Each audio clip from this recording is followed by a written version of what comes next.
And మన లైఫ్‌లో success or failure ఇవన్నీ పక్కన పెడితే, లైఫ్‌లో ముందుకు ట్రావెల్ అయ్యే ప్రాసెస్‌లో ఎవరో ఒక పర్సన్ కలుస్తారు.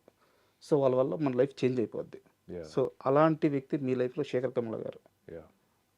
సో, ఆ మూమెంట్, ఆ డే ఎలా జరిగింది ఆయన్ని కలవడం?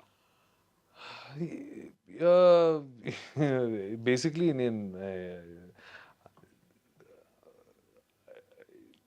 It was a simple moment only అండి. అంటే నేను నా ఫ్రెండ్‌తో వాళ్ళ రూమ్‌లో ఉన్నాననమాట అపార్ట్మెంట్‌లో.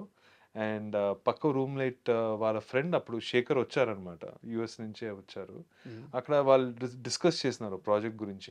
నేను అప్పటికే ఇంకా 2 ఇయర్స్, 3 ఇయర్స్ నుంచి అసిస్టెంట్ డైరెక్టర్‌గా చేస్తూ ఉన్నాను. అండ్ అప్పుడే నేను 'నగేష్ కుక్కునూర్' అనే ఫిల్మ్ అవును. మేకర్‌తో 'రాక్‌ఫోర్డ్' అనే సినిమా అసిస్టెంట్ డైరెక్టర్‌గా చేశాను. ఆయన ఇండిపెండెంట్ మూవీస్ ఆయన స్పెషలిస్ట్. Independent movies. సో, అవును. ఆయనతో ఆల్రెడీ ట్రావెల్ చేసి, ఆ ప్రాజెక్ట్ కంప్లీట్ చేసి, అప్పుడే నేను శేఖర్‌ని కలిసాననమాట. హ్మ్. ఆయన అప్పుడే ఫ్రెష్ లైక్ జస్ట్ ఇండియాకొచ్చి ఇంకా 'డాలర్ డ్రీమ్స్' అనే సినిమా ప్రొడ్యూస్ చేద్దామని ఆ ఆలోచనలో ఉన్నారనమాట. హ్మ్. సో, లక్కీగా ఇంకొక అతను అంటే నేను ఐ వాస్ జస్ట్ దేర్.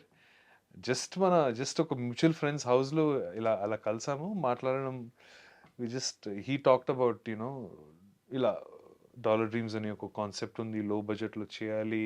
మనం మన ఇంట్లో, మన ఫ్రెండ్స్‌తో అలా హ్మ్.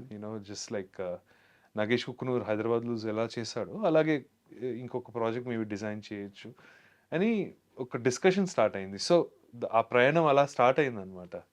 So, slowly the process of casting కానీ, ఎవెన్చువల్లీ షూటింగ్ కానీ, ఆ ట్రావెల్ అనేది 98, 99 ఆ టైంలో.